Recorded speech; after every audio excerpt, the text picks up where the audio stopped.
Muy buenas tardes. El tema que vamos a revisar esta tarde tiene que ver otra vez con un microorganismo, en principio uno, con el cual van a tener ustedes que lidiar muchísimo en la vida profesional. Este microorganismo, clásicamente conocido como Staphylococcus aureus, no necesita mayor presentación, ¿verdad? A esta altura de la asignatura ya ustedes tienen demasiadas referencias en relación a qué es lo que pasa con este tipo de microorganismos. Así que entonces sabemos de que la presencia de esta bacteria en una cadena de posibilidades en cuanto a patologías realmente nos tiene que preocupar. Y esto no se cierra. No solamente esta especie, sino otras especies de Staphylococcus también hoy por hoy ya están comprometidas con una serie de enfermedades, obviamente en los pacientes, en quienes nosotros tenemos que actuar, y no solamente a nivel de infecciones que vienen de la comunidad, sino fundamentalmente de infecciones también que surgen dentro de los ámbitos hospitalarios. Esta lámina nos está mostrando, de hecho, cómo nosotros podemos empezar a trabajar cuando observamos cocos gram positivos. Se han dado cuenta que la microscopía es tremendamente importante, no en todos los casos, ¿verdad?, pero sí en una buena parte de los mismos. La ventaja de poder hacer una buena tinción gram y poder hacer una buena lectura al microscopio ayuda, y ayuda muchísimo. No para poder dar diagnóstico, pero sí para poder encaminar lo que probablemente pudiera resultar a partir de lo que significaría ese cultivo. Pero iremos más lejos. Es un poco complicado poder contar con bacteriología de calidad en nuestros hospitales. Y ojo, estoy hablando de la ciudad. Imagínense si dejamos la ciudad y nos vamos a ciudades intermedias o a los lugares donde usualmente hacemos el servicio rural obligatorio. Ahí no vamos a encontrar laboratorios de bacteriología. Lo que sí vamos a encontrar son laboratorios clínicos donde obviamente hay microscopio, desde ya. Hay colorantes, porque los colorantes se han hecho llegar prácticamente a todos los hospitales, a todos aquellos lugares donde se atiende con medicina que llamamos de primer nivel, inclusive en los puestos que se llaman de toma de muestras, hay microscopios y hay colorantes, tanto para Ciel Nielsen, las baciloscopías, como para la tinción de gram. Por lo tanto, sí es posible que se puede hacer una buena tinción gram, y qué mejor que una buena lectura al microscopio. Y lo primero que vamos a ver siempre son cocos gram positivos, si estamos hablando obviamente en relación a estos microorganismos que revisaremos esta tarde. Lo que de ahí en adelante observamos es lo que el laboratorio va a definir, ¿verdad? Pero para nosotros nos interesa entrar cuando observamos, a ver, en este caso, cocos gram positivos agrupados en racimos, ¿verdad? Cuando estamos viendo esto, ya estamos entrando en el terreno de lo que son los estafilococos. Ahora, otra situación interesante es cuando nosotros, además, ya en laboratorio, podemos hacer pruebas de catalasa, y si vamos cada vez ajustando la resolución de los métodos de laboratorio, finalmente vamos a caer en el gran paquete, el gran género Staphylococcus, que desde ya les decía, no solamente tienen al más importante de sus miembros, cuál es la especie aureus, o también, si nosotros castellanizamos el término, el estafilococo dorado, sino el gran grupo de estafilococos coagulasa negativa. Ahora hay que tener cuidado porque hay otros estafilococos que se han considerado durante mucho tiempo como coagulasa negativa, cuando en realidad son coagulasa positiva, o por lo menos débilmente positiva. Esto no tenemos nosotros en todo caso que ponerlo como un centro del trabajo, porque para eso están los microbiólogos, las bacteriólogas, etcétera, ¿verdad? Ellos son quienes definirán si se trata de un estafilococo que sea productor de coagulasa y que no sea aureus, y les darán cuál es la especie y obviamente los correspondientes antibiogramas. Sin embargo, para nosotros, la imagen de esos cocos gram positivos agrupados en racimo, ya nos está abriendo la puerta a lo que eventualmente vamos a revisar o vamos a estudiar. Aquí está el listado de los estafilococos con sus diferentes especies. No son todos, porque tenemos más de 33, 34 especies de estafilococos en los cuales nosotros podemos ver de que hay algún significado clínico, por lo menos parcial. De hecho, están los más importantes, y ustedes pueden ver aquí en primer lugar siempre Staphylococcus aureus, no pierde su primer lugar, quien vemos que evidentemente es una causa común de patología. Interesante porque además está acompañada por otras dos especies, Epidermidis. Pensar que Epidermidis hasta hace unos 15, 20 años atrás no se le consideraba patógeno, se le consideraba simplemente como un microorganismo saprofítico, parte de la microbiota normal y que no causaba jamás patología.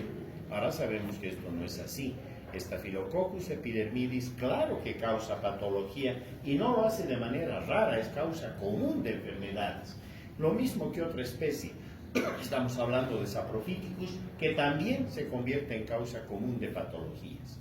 De ahí en adelante, Hemolyticus, Lugdunensis, Eschleiferi y así sucesivamente, nosotros vemos que de ser infrecuentes pasan a ser causas raras. Pero en eso hay que también tener cuidado, porque puede ser raro desde el punto de vista de patología que proviene de la comunidad, pero en cambio sí se convierten en causa frecuente cuando ya estamos dentro de un hospital y revisamos las infecciones asociadas a la atención en salud, aquello que, como ya hemos dicho varias veces, antes le denominábamos como infecciones nosocomiales o intrahospitalarias, ¿verdad? Ahí dejan de ser raras y poco a poco empiezan a tomar un carácter muchísimo más frecuente. Ese es el panorama entonces general en cuanto a Staphylococcus se refiere. Estamos hablando de células bacterianas que tienen forma esférica. Obviamente nosotros en la tinción de Gram y a la microscopía estamos observando básicamente en dos dimensiones, sobre todo cuando además sacamos la fotografía, ¿verdad? En la realidad esto es tridimensional, por lo tanto en realidad se trata de células esféricas, desde ya, pero que además tienen más o menos un micrómetro de diámetro. Cada una de estas esferas tiene más o menos un micrómetro de diámetro, lo que entonces hace factible que nosotros pudiéramos afinar y mejorar la resolución de diagnóstico si estamos mirando a microscopía, porque si hacemos un examen a partir de un material purulento y hacemos el Gram y tenemos esta observación, lógicamente ya el balance de nuestro diagnóstico se estaría inclinando por la probabilidad de un estafilococo, ¿verdad? No podemos nunca aseverar en el 100%, menos decir que se trate de aureus, porque sea aureus, sea epidermidis, sea saprophyticus, cualquiera se van a presentar como cocos gram positivos agrupados en racimos, punto. Eso de darles la especie le corresponde al cultivo y obviamente a la identificación bacteriológica. Así que lo que hace la tinción de Gram es por lo menos orientarnos en que estamos enfrentados a bacterias Gram positivas y que potencialmente, por la imagen que estamos viendo, pudiera tratarse de estafilococos. Hasta ahí llega la microscopía. Pero es importantísimo, porque vean, ya están definiendo un carácter potencial en cuanto a que se trate de bacterias Gram positivas.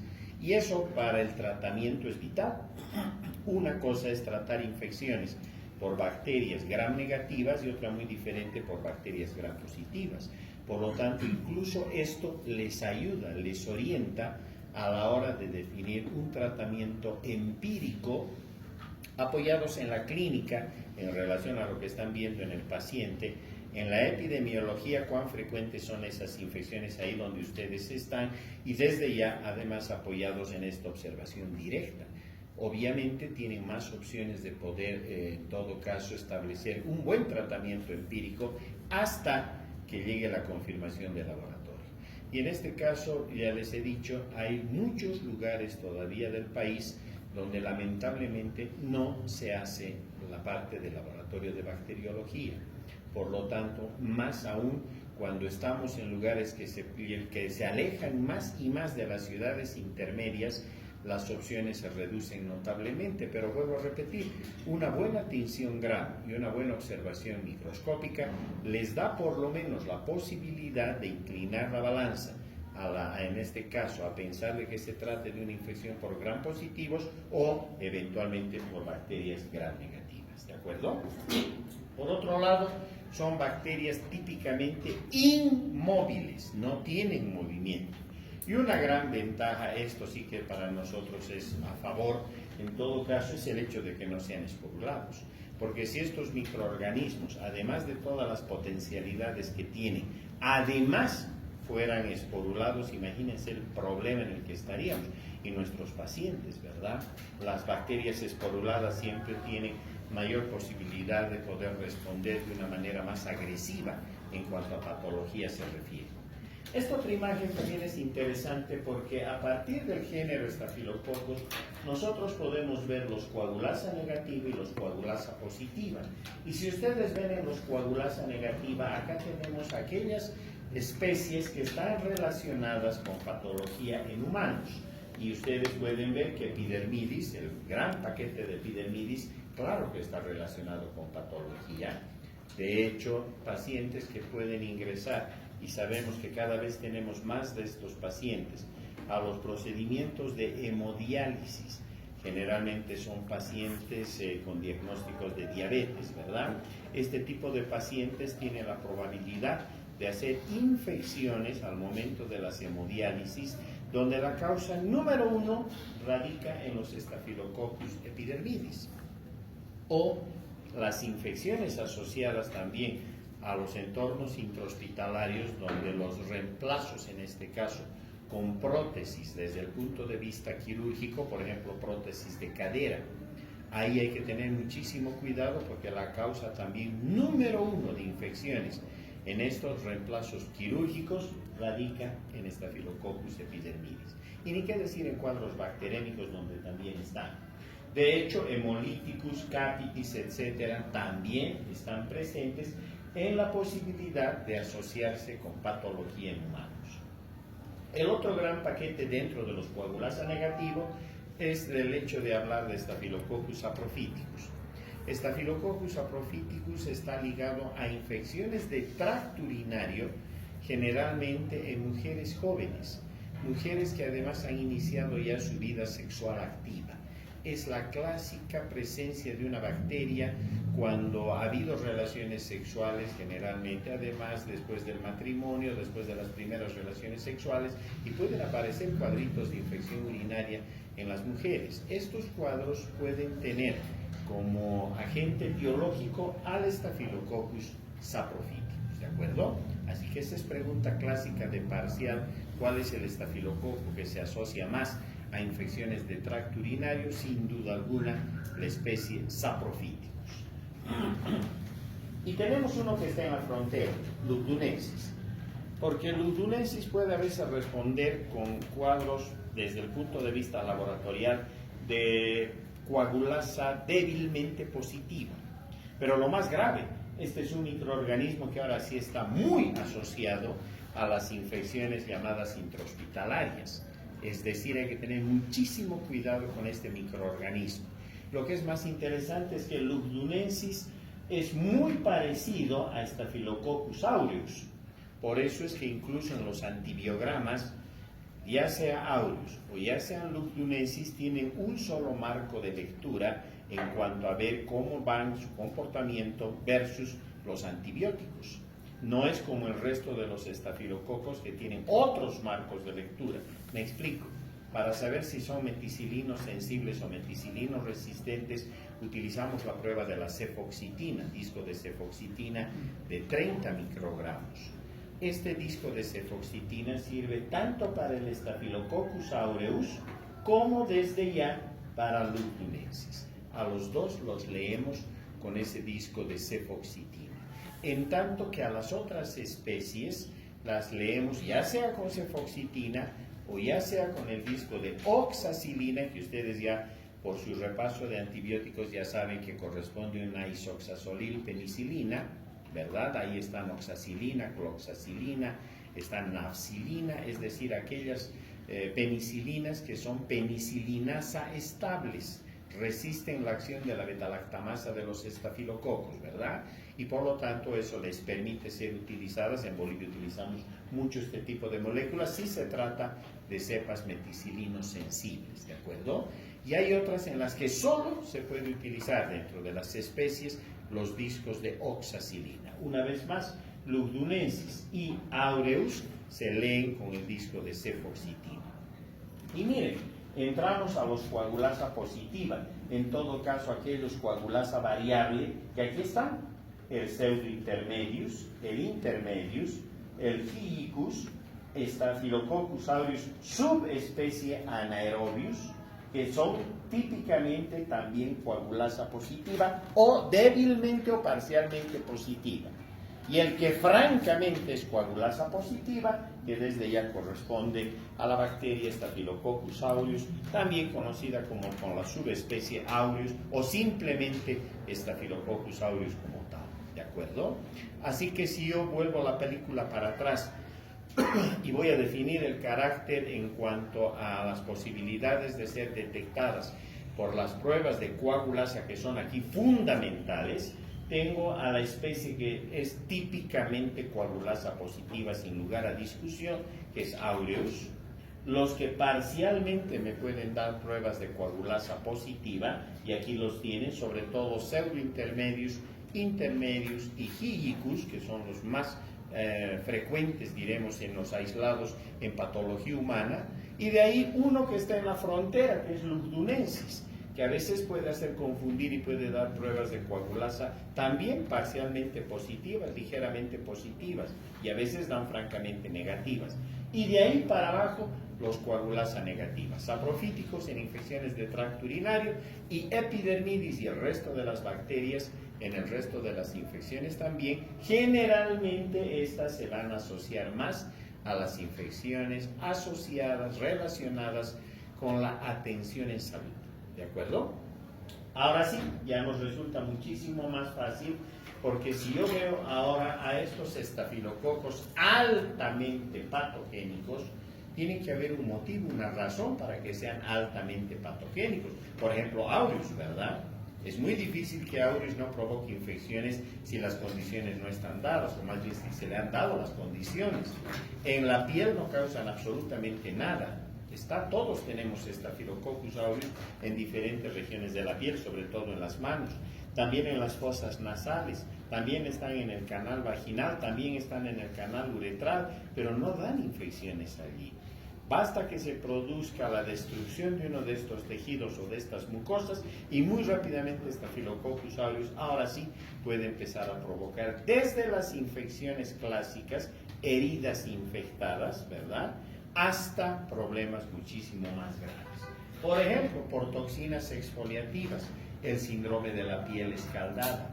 Cada vez que los bebés, los niños, se escaldan, es por la presencia de Staphylococcus aureus en la piel. Es porque no se les ha cambiado los pañales, es porque esos pañales con la orina han macerado la piel y hemos dicho que están en la piel, por lo tanto los estafilococos tienen un buen medio de cultivo allí, van a desarrollar y por sus toxinas exfoliativas van a provocar el síndrome de la piel escaldada.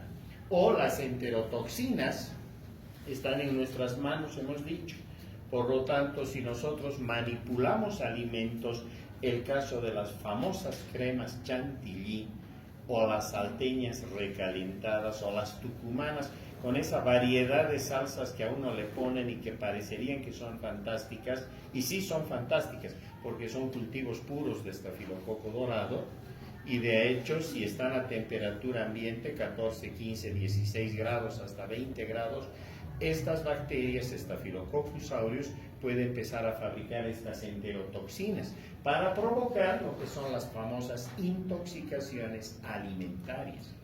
No nos comemos al estafilococo, nos comemos las enterotoxinas que fabrican. Y nanogramos de estas toxinas, nanogramos, son suficientes para disparar un cuadro de intoxicación alimentaria.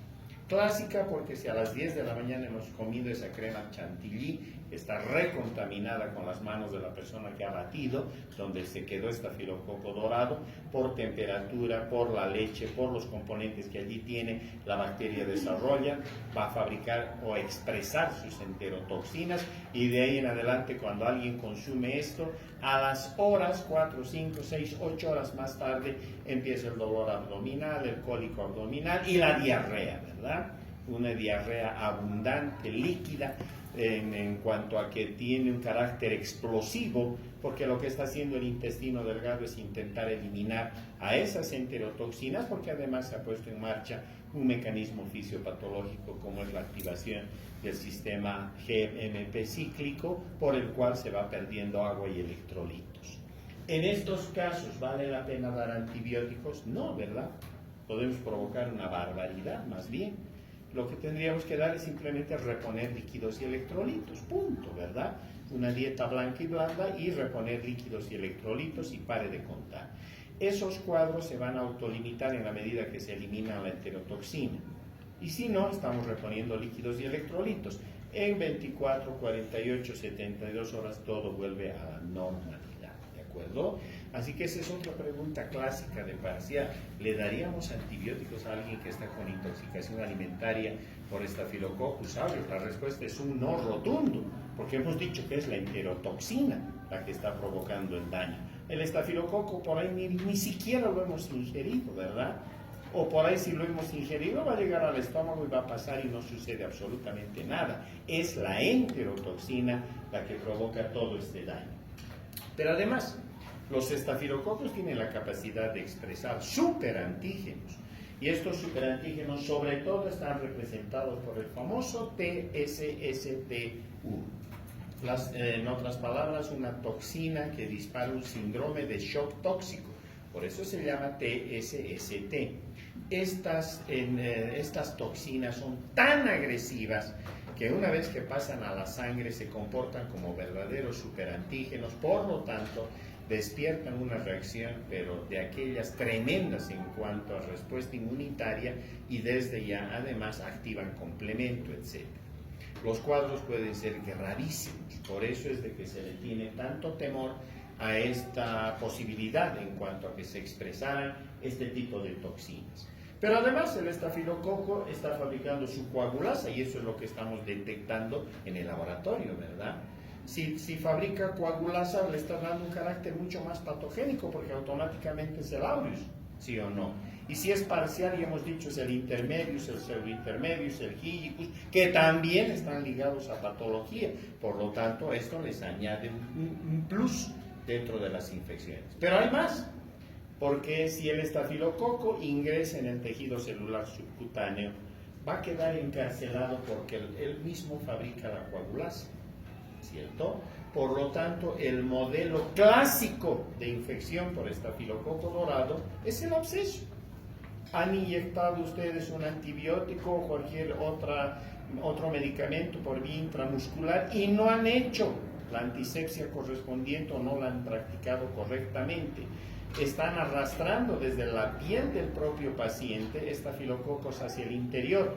Se va a formar un absceso.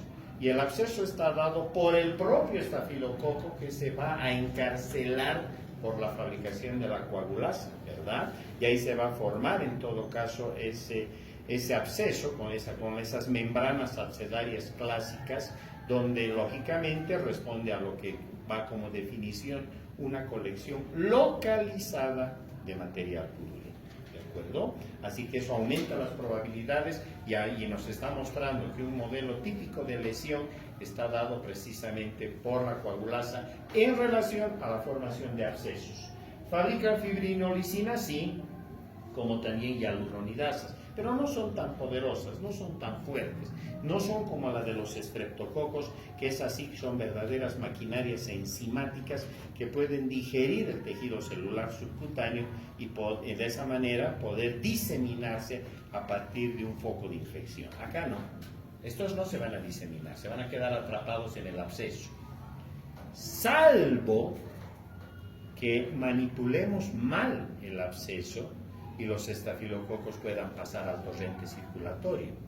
ahí sí la cosa se va a complicar, porque si pasan a la sangre pueden fabricar allí la TSST1, con lo cual el pronóstico para el paciente se va a volver sombrío, ¿verdad?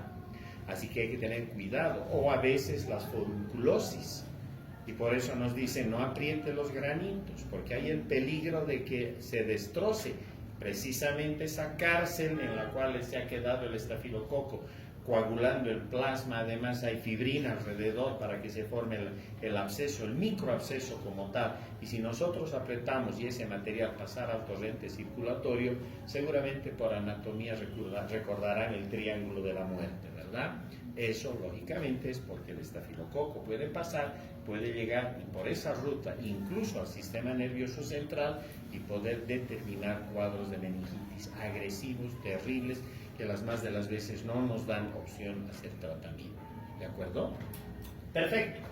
Pero tenemos estas otras, los de patogenicidad intermedia, son infecciones intrahospitalarias asociadas a la atención en salud. Necesitamos pacientes que tengan algún factor predisponente que en todo caso lo haya debilitado y haga que su inmunidad no responda como debiera ser. Pacientes inmunosuprimidos porque están recibiendo corticosteroides, porque están recibiendo drogas, por ejemplo, del tipo de citostáticos para algún determinado tipo de cáncer o que han sido irradiados con bomba de cobalto, presencia de dispositivos médicos desde las válvulas intracardíacas hasta los reemplazos en cuanto a prótesis, cadera o cualquier sector del organismo, y desde ya es necesario saber si evidentemente ese microorganismo, en este caso hemos dicho que lleva la pauta del epidermidis, es el que está dando la infección o simplemente es un colonizador o un contaminante. ¿Se dan cuenta? Porque este está en la piel, está en todo nivel, por lo tanto pudiera tratarse simplemente de un contaminante y no del agente etiológico. Esto tendrá que definir muy bien el laboratorio y ustedes tendrán que, además, con los datos del laboratorio y los datos de la clínica que están revisando desde el punto de vista médico, tendrán que asociar bien para determinar si evidentemente hay suficientes argumentos para pensar que este estafilococo está causando esa patología o no. Y los infrecuentemente, que ya están viendo aquí, que son especies más de corte simbióticos o simbiontes, que las más de las veces han establecido buenos equilibrios allí donde se encuentre, pero cuando estos equilibrios se rompen, quemaduras extensas, etcétera, ahí puede haber la probabilidad de que puedan aparecer cuadros infecciosos. Al grano, así los vemos, ¿verdad? Cocos gram positivos agrupados en racimos. Si nosotros volteamos y ahora vemos el cultivo, para el cultivo esto es característico para Staphylococcus aureus, en tanto que esto para el Staphylococcus epidermidis. Estos tienen un color amarillo dorado intenso, estas otras un color blanco aporcelanado.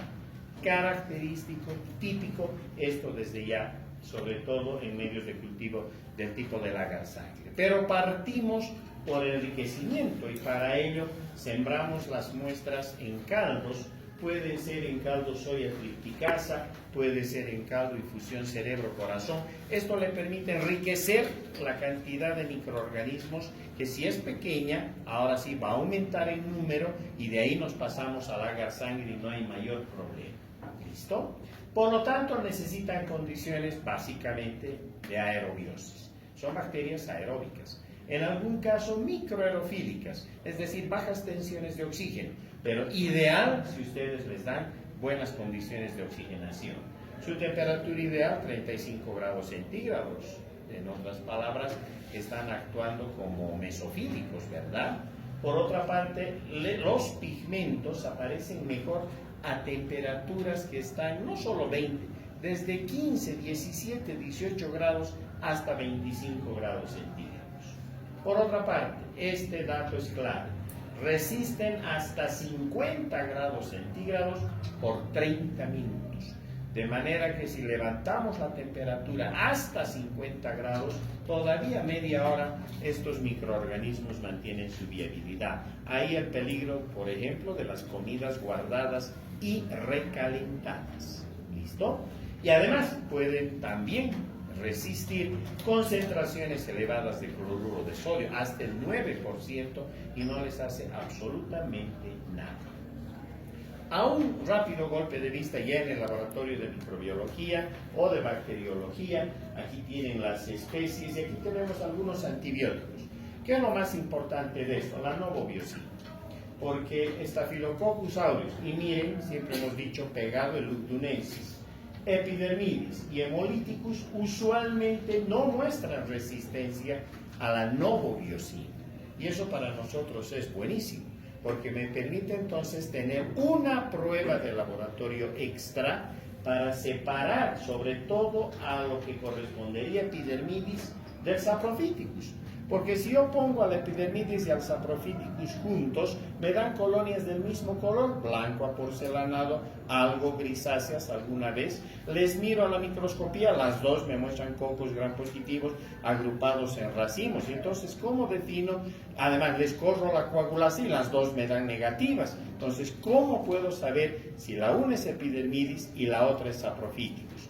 Aplicando la prueba de la novobiosina. Vean que aquí responderían con sensibilidad, en tanto que el Saprophyticus típica, característicamente, responde con resistencia a la novobiosina. ¿Listo? Y esto solamente para que vean ustedes a partir de una serie de pruebas. Aquí está la novobiosina, la prueba de la ureasa, la prueba PIR y así sucesivamente. No hablamos del resto de las pruebas, estamos formando médicos generales, ¿verdad? Si estuviéramos formando microbiólogos o bacteriólogos, sí, entraríamos a hablar prueba por prueba, pero acá no nos interesa fundamentalmente novobiosina y ureasa. Y fíjense ustedes, además ligadas al mannitol, que es la otra prueba típica para Staphylococcus. Si nosotros vemos eso, aquí está Epidermidis sensible, y si nos vamos a buscar Saprophyticus resistente. Confirmado entonces que la prueba de la novobiosina es muy útil para definir ese carácter que para nosotros significa diagnóstico desde el punto de vista bacteriológico. Y otra vez acá tenemos Aureus, Epidermidis, Schleicheri, Hemolyticus y Lugdunensis, y sobre todo con las pruebas clásicas de laboratorio que practicamos. Fíjense que las coagulases, tanto en portaobjetos como en tubo, vean ustedes, responden estas positivas, Epidermidis negativas, pero Schleicheri puede dar positiva, lo mismo que Lugdunensis, ¿recuerdan? Así que entonces hay que tener cuidado ahí. Eso para las personas que están en el laboratorio desde ya. La hemólisis, si es Aureus es positiva y si es Hemolyticus también, ¿cierto? Pero Hemolyticus es típicamente coagulasa negativa, así que ya está por ese lado diagnosticada sin problemas. Nos quedamos con el Aureus, aquí están las colonias típicas del Aureus, nos acercamos y miren en la hemólisis alrededor, es del tipo beta, ¿verdad? Es hemólisis completa, total, por eso se ve ese anillo amarillo pajizo alrededor de las colonias. Si hacemos las pruebas de catalasa, típicamente son positivas. Todos los estafilococos dan pruebas de catalasa positivas, ¿de acuerdo? Es más, yo puedo jugar con la catalasa y ver que los catalasa positiva están representadas por los estafilococos y los micrococos, que son primos hermanos de los estafilococos. En cambio, los catalasa negativas son los estreptococos y los enterococos. Miren, con esa pruebita tan sencilla que es con agua oxigenada que se hace, ¿verdad? Miren, con una prueba tan sencilla ya me doy cuenta si estoy en este paquete o en este otro paquete. Aquí la prueba es positiva, la otra es negativa. Hay burbujeo, es catalasa positiva. No hay burbujeo, es catalasa negativa.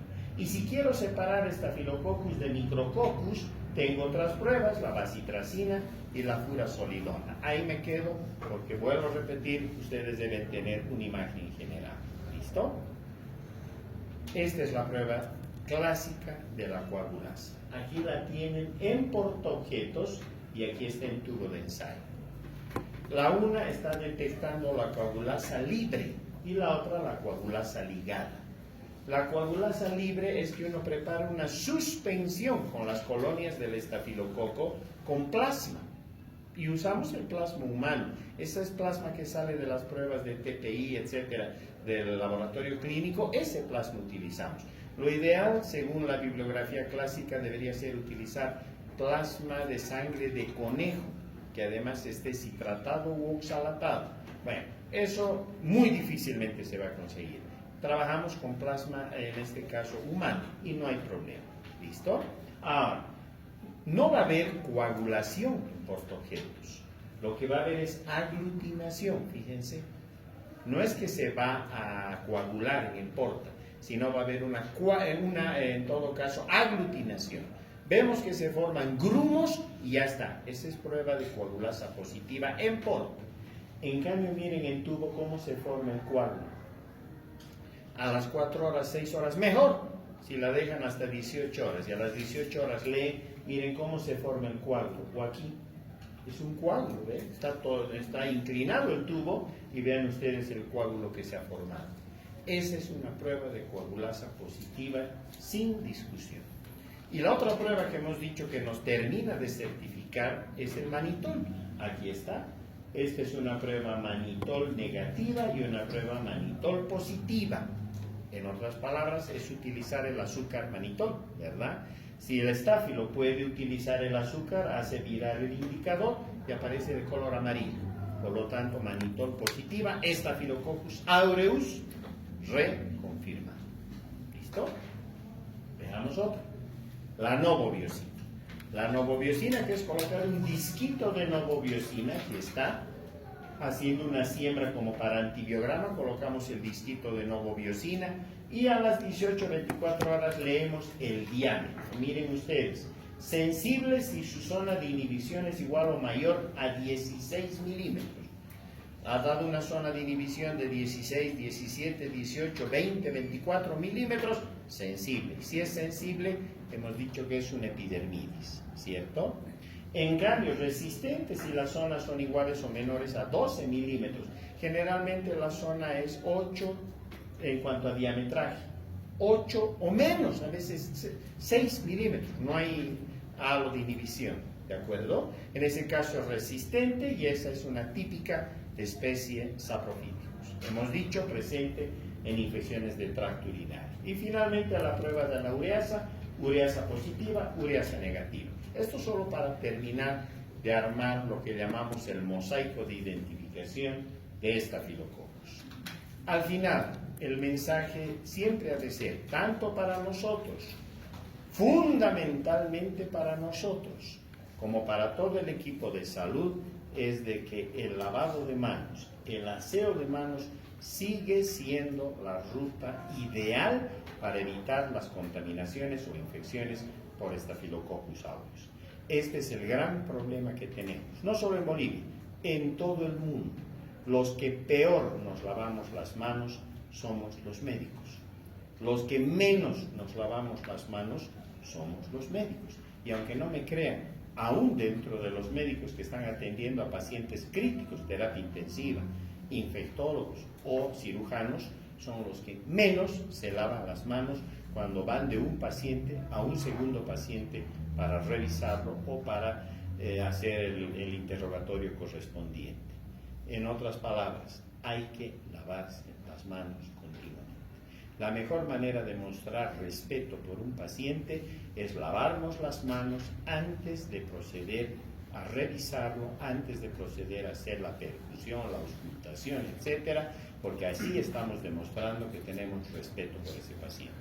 A veces nos dicen, pero no hay pues lavabos, no hay jaboncillos o jabón líquido. Listo, tenemos los frascos con gel con alcohol, ¿verdad? O simplemente alcohol.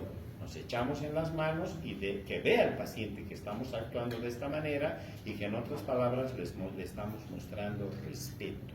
Nuestros pacientes necesitan y merecen el mayor de los respetos por parte nuestra. ¿De acuerdo?